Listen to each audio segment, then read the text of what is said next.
Pela fé posso enxergar, pela fé posso tocar, pela fé, pela fé.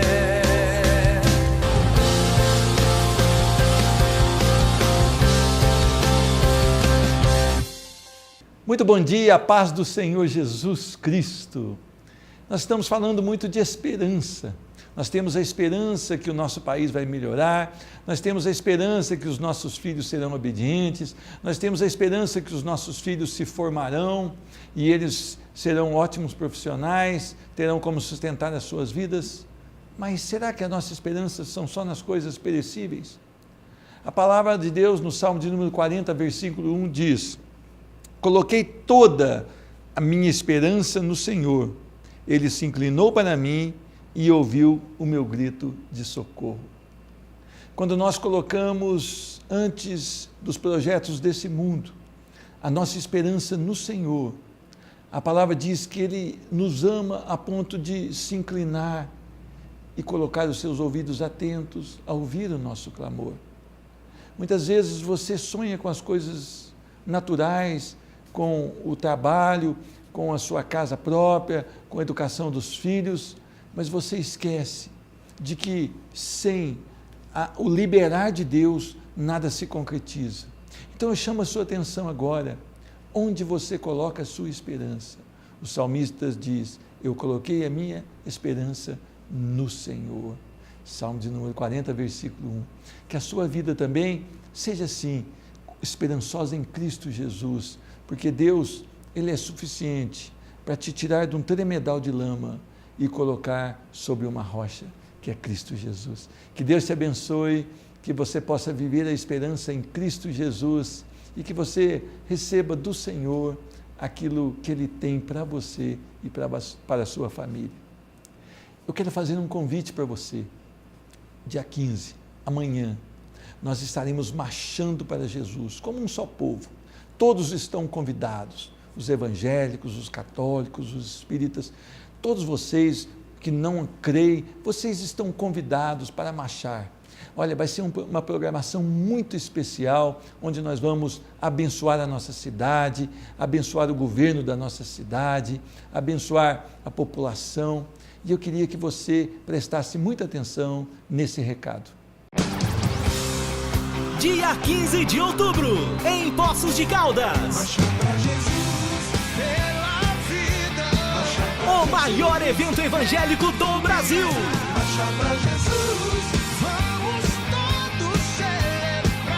15 de outubro, em Poços de Caldas. Participação da banda Trazendo a Arca. Mas quem vai apagar o selo que há em mim, a marca da promessa que Ele me fez? Marcha para Jesus, em Poços de Caldas. Marcha para Jesus.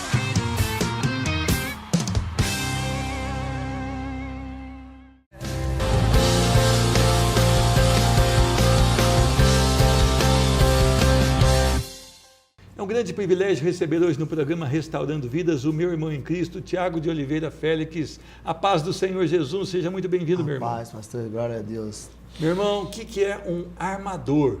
Então, pastor, armador é aquela pessoa que faz a parte estrutural de um prédio, de uma casa, né?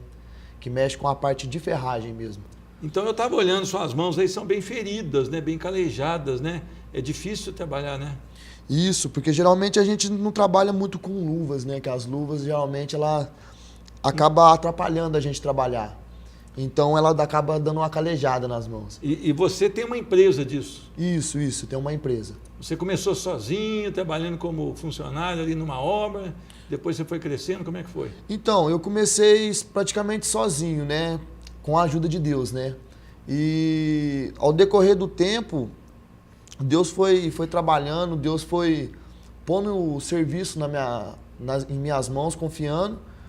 E graças a Deus está acontecendo, está crescendo. Amém. Agora a tua história antes disso ela é muito triste, né? Você praticamente ficou na rua um tempo. Como é que foi a tua história? Então, antes disso, eu era uma pessoa que eu usava muita droga, né? Usava droga, bebia muito, né? Tipo, eu era aquele jovem que não esquentava a cabeça com nada, não tinha compromisso com nada. No entanto, tive alguns serviços, alguns empregos bons, porém não ficava porque não tinha muito compromisso, não esquentava muito a cabeça. E ao decorrer do tempo, os meios e os caminhos que eu fui levando, acabou me pressionando, acabei me encontrando sem saída. Foi aonde que eu escolhi procurar uma igreja, né?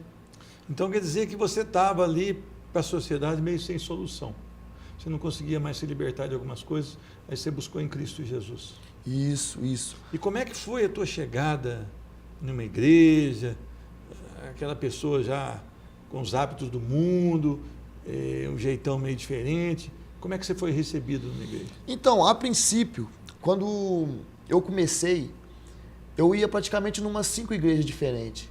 Porque até então eu não sabia o que eu queria para minha vida. Eu sabia o que eu não queria, que eu não queria voltar onde eu estava. Eu não queria voltar às velhas práticas que eu fazia. Então foi aonde eu comecei em várias igrejas. E eu estava andando na rua, vi uma porta aberta, entrava para dentro, escutava a palavra e para mim já estava bom. E continuava nos hábitos? Não. A partir do momento que eu resolvi ir para a igreja, eu falei, não, eu vou para a igreja e eu vou largar a mão. Só que antes disso eu já tinha tentado várias vezes por conta própria e não tinha conseguido. A pessoa, quando ela está envolvida com as drogas, com a bebida, ela tem uma vontade de libertar, ela sabe que aquilo está prejudicando? Como é que é? Tem. A pessoa, todo mundo que usa droga, todo mundo que bebe, sabe que realmente aquilo não faz bem. Todo mundo que bebe sabe que um dia ou outro ela pode até mesmo morrer por causa daquilo.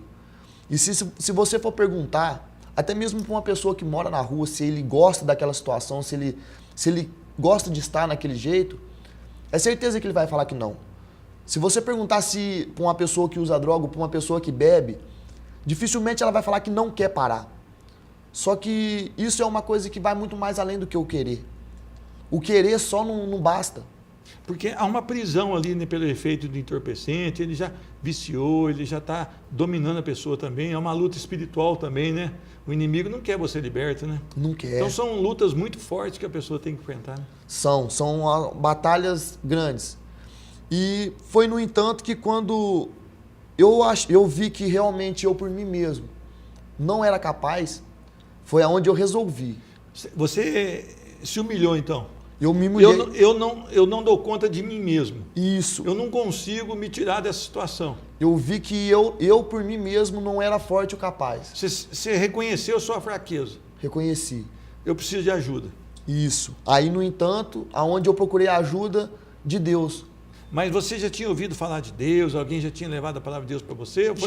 Já sim. Porque por mais que a gente possa estar bebendo, possa estar aí levando uma vida do jeito que a gente acha que é melhor, sempre tem alguém que aparece, que fala de Jesus, sempre tem alguém que dá um folhetinho na rua. Então dificilmente uma pessoa não ouviu falar. Você sabia que havia uma possibilidade em Jesus, então? Sabia. Alguém já tinha te falado sobre ele? Já tinha falado. E como é que era o relacionamento com seus pais? Não, o relacionamento com meus pais até então era tranquilo, em partes.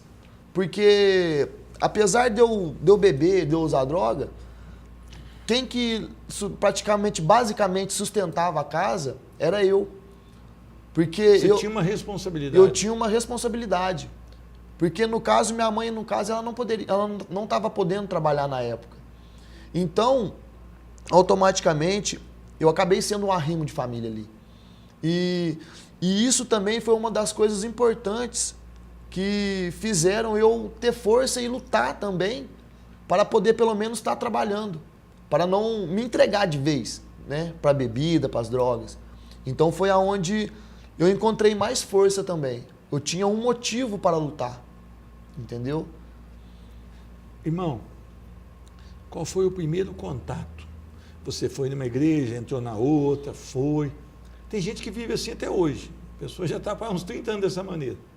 Mas qual foi a hora que Deus tocou no seu coração e que você saiu de lá cheio do Espírito Santo? Qual foi? Você lembra disso? Lembro sim. Foi um dia que, se eu não me engano, eu não lembro qual foi a igreja, mas porém, eu lembro que abriu o culto com o salmo de número 40. E esse salmo do número 40, ele marcou completamente a minha conversão. Porque foi algo que eu realmente fiz. Que nos poucos momentos meus de lucidez, eu orava em casa. Não de joelho, mas deitado na cama.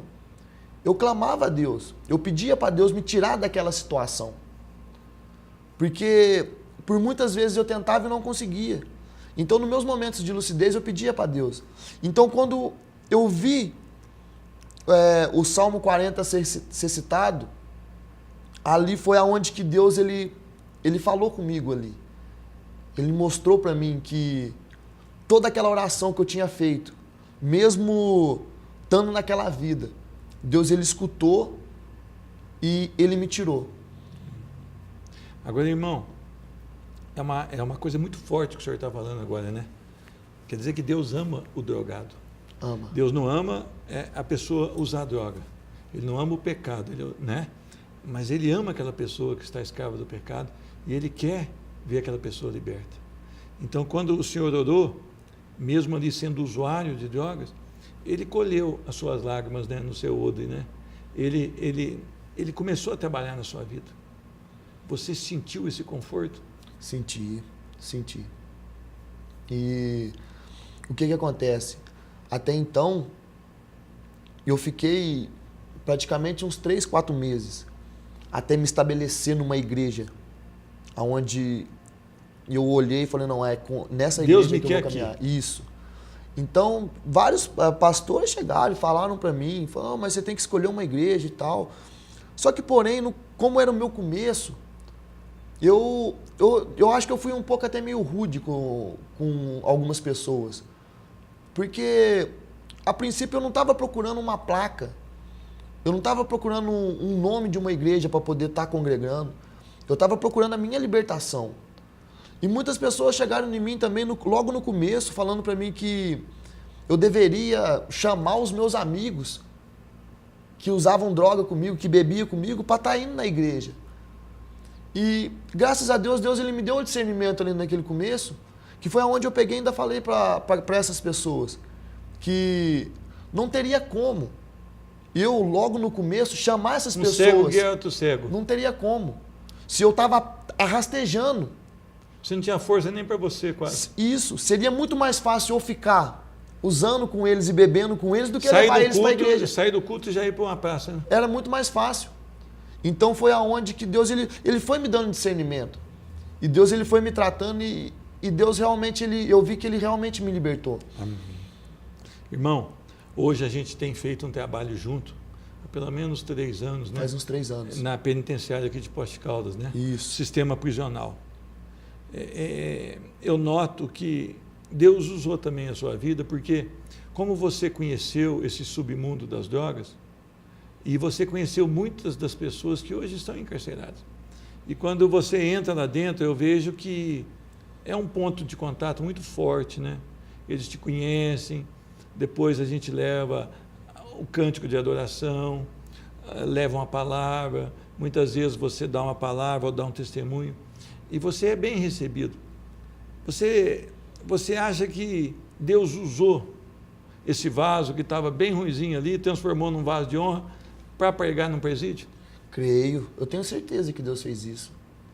Porque até então, através de tudo que eu vivi, foi aonde Deus ele me deu autoridade para poder chegar e falar para uma pessoa que Deus realmente liberta.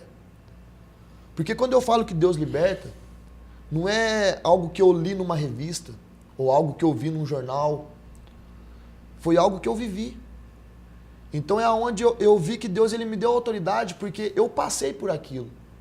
E geralmente a gente tem autoridade em cima daquilo que a gente viveu.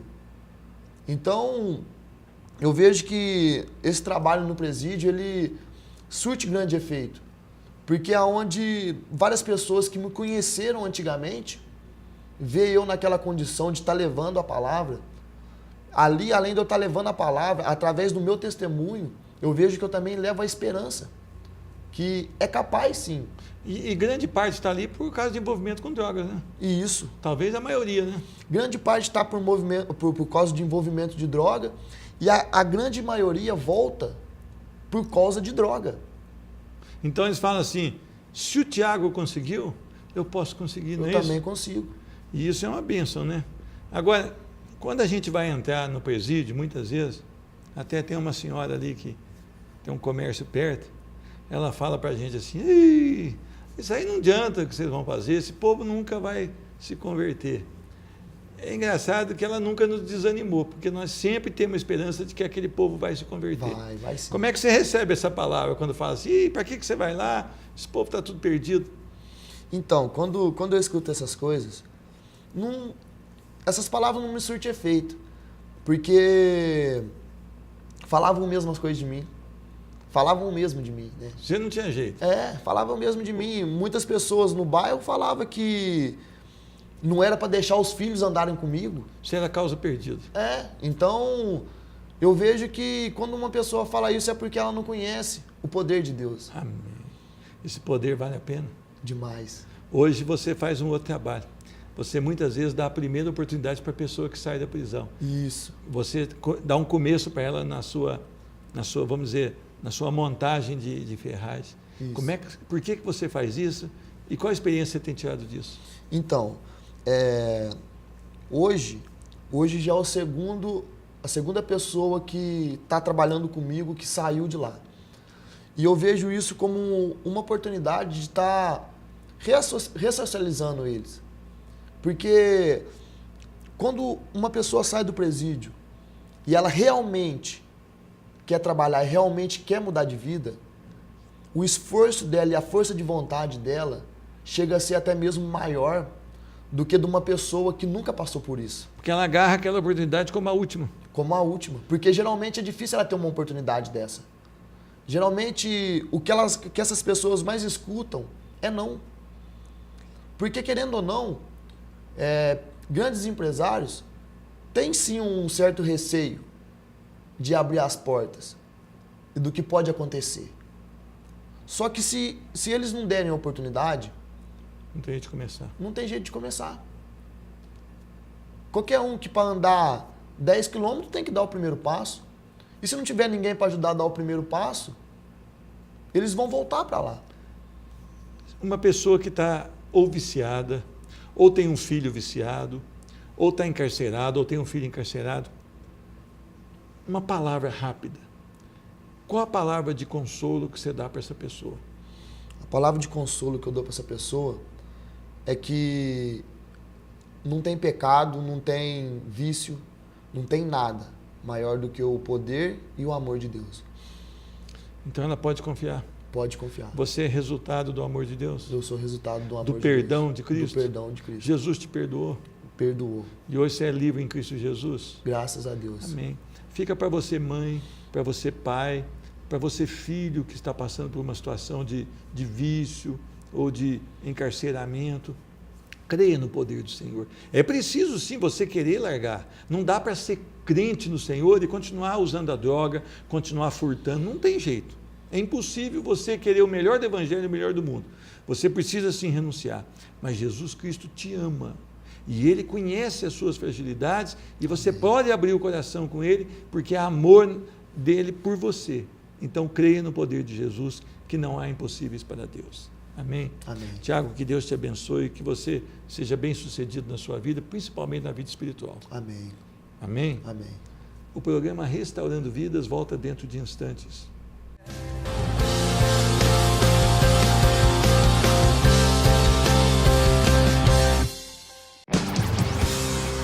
Dia 15 de outubro, em Poços de Caldas. O maior evento evangélico do Brasil.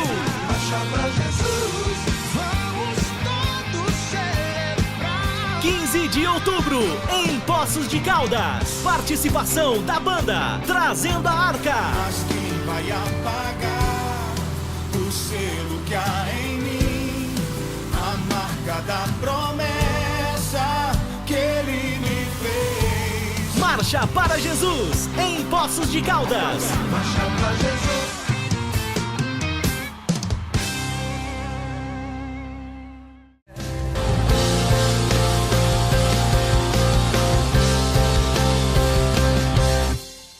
Você está preparado para servir ao Senhor? Você está preparado para servir ao Senhor, não à sua maneira, com seu esforço físico, mas de uma maneira que agrade a Deus? Eu quero ler um texto que se encontra em Atos capítulo 6. Eu vou conversar sobre o versículo número 3 e alguns outros versículos. Havia uma distribuição de alimentos para as viúvas, e as viúvas que se converteram ao judaísmo, que eram gregas, elas estavam sendo esquecidas. Então, os discípulos do Senhor, agora apóstolos do Senhor, chegaram as reclamações até eles, e eles disseram: olha, é necessário que nós escolhamos 7 pessoas para ajudar nesse trabalho, para que não haja injustiça na distribuição. E diz a palavra quais eram as características desses homens. Capítulo 6 de Atos, versículo 3. Irmãos, escolham entre vocês 7 homens de bom testemunho, cheios do Espírito Santo e de sabedoria. Passaremos a eles essa tarefa e nos dedicaremos à oração e ao ministério da palavra. Amém? Vamos orar. Senhor Deus, como é preciosa a Tua palavra, como é precioso, Senhor Deus, o Teu estatuto.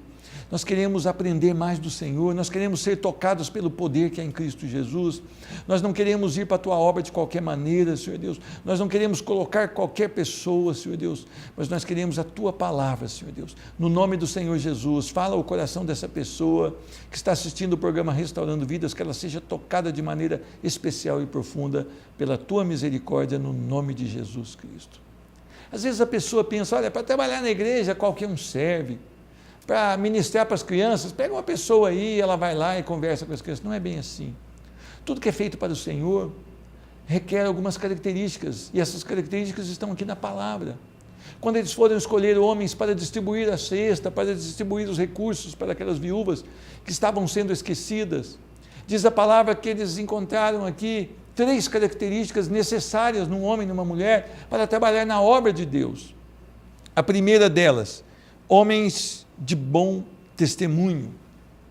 Interessante que muitas vezes as pessoas se portam de uma maneira quando estão no templo de adoração, quando estão vestidas ali de uma roupa para adorar ao Senhor, mas quando elas saem, tiram aquela vestimenta, mesmo na sua casa elas já dão um testemunho terrível. A sua família, quando olha para ela, fala: eu não acredito que meu pai, ou então a minha mãe, ou então que esse filho estava ali adorando ao Senhor, porque o testemunho está terrível. Muitas pessoas também, elas se comprometem muito quando estão entre os irmãos da fé. Há denominações que elas só são honestas quando estão com os irmãos da fé. Quando estão com as pessoas de fora, elas dão um péssimo testemunho, não pagam suas contas, não honram seus compromissos. A palavra do Senhor diz que esses 7 homens tinham que ter um bom testemunho. Nós não podemos apenas falar da palavra de Deus, nós precisamos viver a palavra de Deus. Toda pregação, ela ganha autoridade dos céus quando há uma vida da maneira como que a pessoa prega. A pessoa, antes de pregar, ela tem que viver a palavra. A pessoa, ela precisa dar um bom testemunho, ela precisa ser uma vitrine importante. Quando os discípulos passaram a ser chamados de cristãos, cristãos significam pequenos cristos, imitadores de Cristo, parecidos com Cristo. Eu sei que nós nunca seremos como Cristo, porque Cristo foi perfeito. Jesus Cristo jamais pecou, nós somos pecadores, mas as pessoas têm que olhar para nós e ver Cristo Jesus em nós, habitando ricamente nas nossas vidas. E eu quero perguntar para você agora que está assistindo o programa Restaurando Vidas: você tem um bom testemunho? Quando você faz um compromisso de dívida, você honra e paga? Quando você dá uma palavra que vai chegar a tal hora num compromisso, você chega? Quando você fala para a pessoa: olha, pode deixar que essa tarefa eu faço, você faz? Quando você está trabalhando numa empresa e você combinou um horário por dia, você honra, ou quando o seu patrão vira as costas, você senta.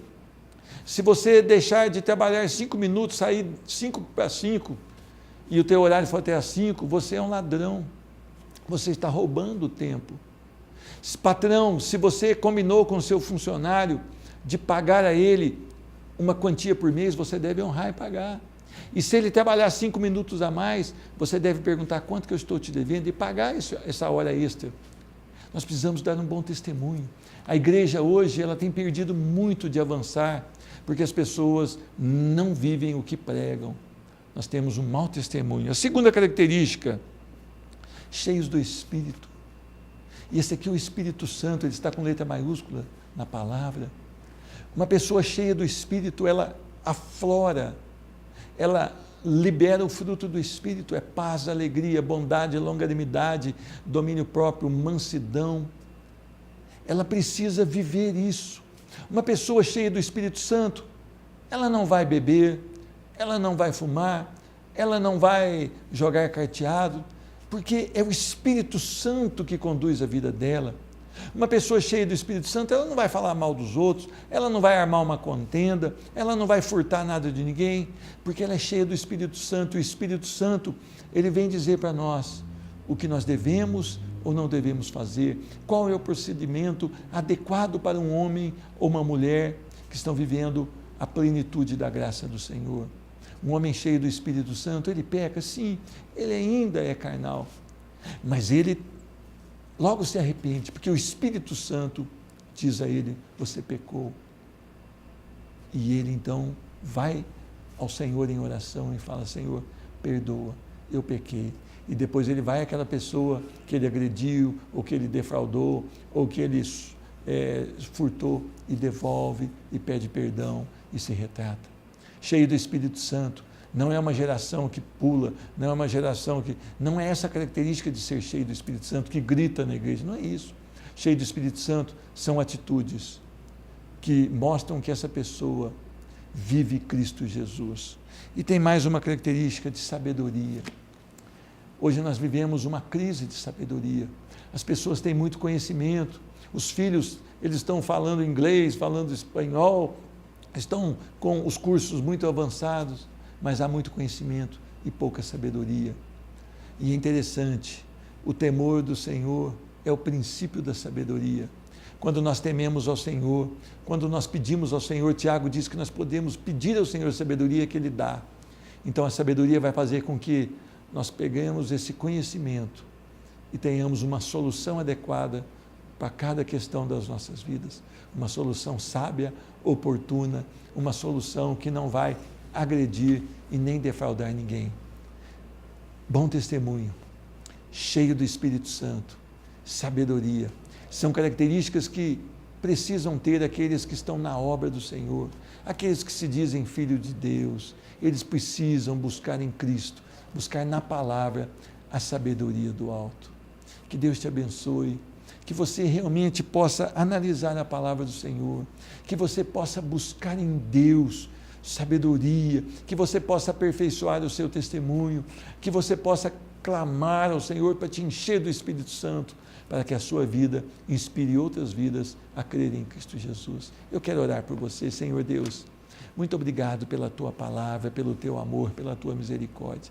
No nome do Senhor Jesus Cristo, faz um milagre da conversão e da santificação nessas vidas. É o que eu peço agora em nome do Senhor Jesus. Amém. Que Deus te abençoe. E amanhã, dia 15 de outubro, a partir das 16 horas, nós estaremos marchando para Jesus. Venha também marchar conosco. Pela fé posso enxergar,